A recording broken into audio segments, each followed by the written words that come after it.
perfectly optimized data pipeline will run flawlessly for months, right up until the target website updates its front-end layout. A single change to the class names or nested divs shatters the extraction logic, requiring immediate engineering intervention. The traditional response is to rely on Scrapy. It provides highly concurrent, lightning-fast HTTP fetching that scales effortlessly across thousands of pages. That speed immediately hits a wall when encountering single-page applications. When a target site relies on client-side JavaScript to render its content, a standard HTTP request returns a blank HTML shell. To read the dynamic DOM, you have to pivot to a browser automation tool like Playwright. This forces you to spin up a headless browser, wait for the JavaScript to execute, and extract the rendered elements. Eventually, the target site implements anti-bot systems like Cloudflare Turnstile. Playwright gets blocked, forcing you to integrate evasion tools like undetected Chrome driver or Camafox to spoof human browsing behavior. What started as a simple extraction task turns into an architectural nightmare. Maintaining 3 distinct frameworks, 3 different APIs, and 3 separate mental models to keep one brittle pipeline functioning. A Python framework called Scrapling solves this fragmentation. With over 41,000 stars on GitHub, it provides a single, unified library that handles raw HTTP requests, dynamic rendering, and stealth bypass out of the box, while introducing an adaptive parser that survives layout changes. Consolidating the scraping stack into a single interface reduces the maintenance burden of multi-tool pipelines, which is a functional requirement for maintaining engineering velocity at an enterprise scale. While most scraping tools rely on static paths, Scrapling natively implements a similarity-based system to relocate data when selectors fail. When you run an initial scrape with the autosave parameter set to true, Scrapling ignores brittle, hard-coded CSS paths. Instead of a static path, it generates an element fingerprint mapping structural depth, neighboring text, and parent properties to a data card.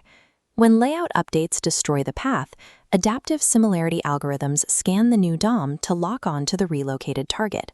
This process functions as computer vision for DOM trees, identifying the correct element by its context rather than its exact coordinates. The immediate engineering question is whether running localized similarity algorithms destroys the raw speed of data extraction. This bar chart compares parsing speeds across 5,000 nested elements. Scrapling completes the extraction in roughly 2 milliseconds. A standard implementation of Beautiful Soup requires over 1,500 milliseconds. The contextual mapping actually outperforms traditional parsing. Implementing DOM fingerprints shifts a scraping operation from a static, reactive script into a self-healing system that actively adjusts to its environment. Moving past layout redesigns, data pipelines face an equally severe threat in active extraction blockers. Scrapling handles this with its StealthyFetcher component. It bypasses modern security gateways, including Cloudflare Turnstile, with 0 manual configuration required. Security firewalls drop standard programmatic requests. Scrapling modifies the cryptographic signature to mimic a consumer web browser, allowing data through. Furthermore, it enforces DNS-over-HTTPS, wrapping raw domain queries in encrypted traffic to prevent unsecured side-channel leaks, ensuring total anonymity. It also includes a built-in ad blocker that actively drops connections to roughly 3,500 known tracking domains, keeping bandwidth lean and preventing third-party scripts from profiling the session. Building stealth directly into the fetcher ensures that data engineers can focus strictly on parsing logic, rather than spending their time reverse engineering corporate cybersecurity measures. Single-page fetches are useful for precision tasks, but extracting bulk datasets requires a full-scale concurrent crawling architecture.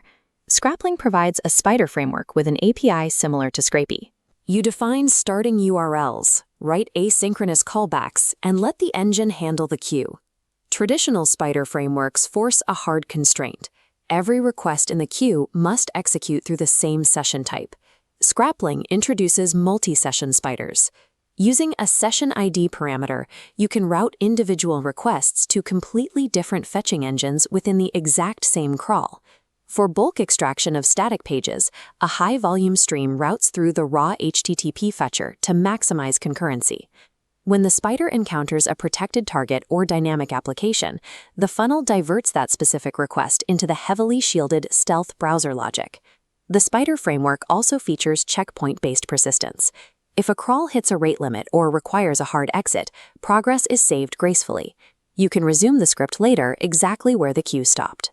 It supports an asynchronous streaming output mode, allowing you to pipe parsed items directly into a data warehouse in real time, rather than waiting for a massive batch job to finish.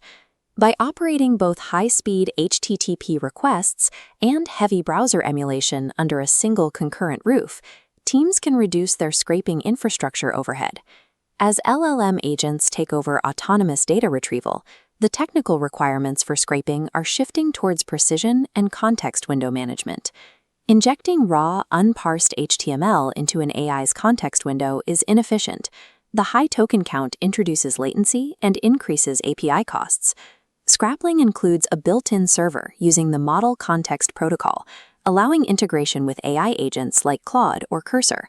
This scale demonstrates the economic impact of raw HTML versus parsed JSON.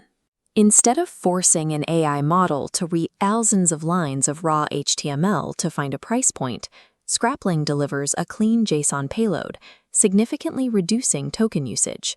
Relying on intelligent DOM pre-processing before AI ingestion is the economic requirement for deploying fully autonomous web agents at a production scale. Despite its capabilities, integrating Scrapling requires accepting several strict architectural limitations. The checkpoint system relies on Python's native pickle module for serialization.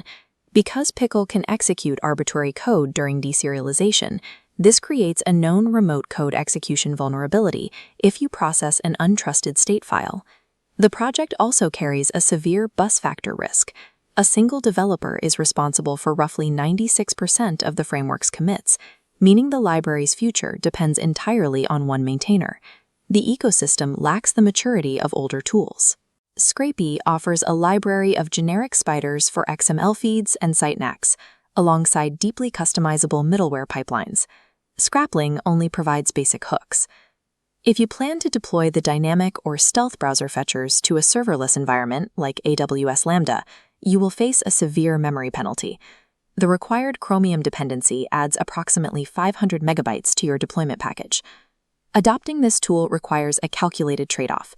You forfeit the safety and extensive plugin ecosystem of a mature framework to gain total, self-healing adaptability. Scrapling serves as a single entry point for both high-speed HTTP requests and stealthy browser automation, occupying the space between Scrapy and Playwright. The adaptive parser is a novel approach to extraction. Backed by commercial sponsors, it delivers high utility for developers who need to replace a fragmented tech stack with a single unified library. If this technical breakdown saved you time evaluating your scraping architecture, subscribe to the channel. We deconstruct new engineering tools every week.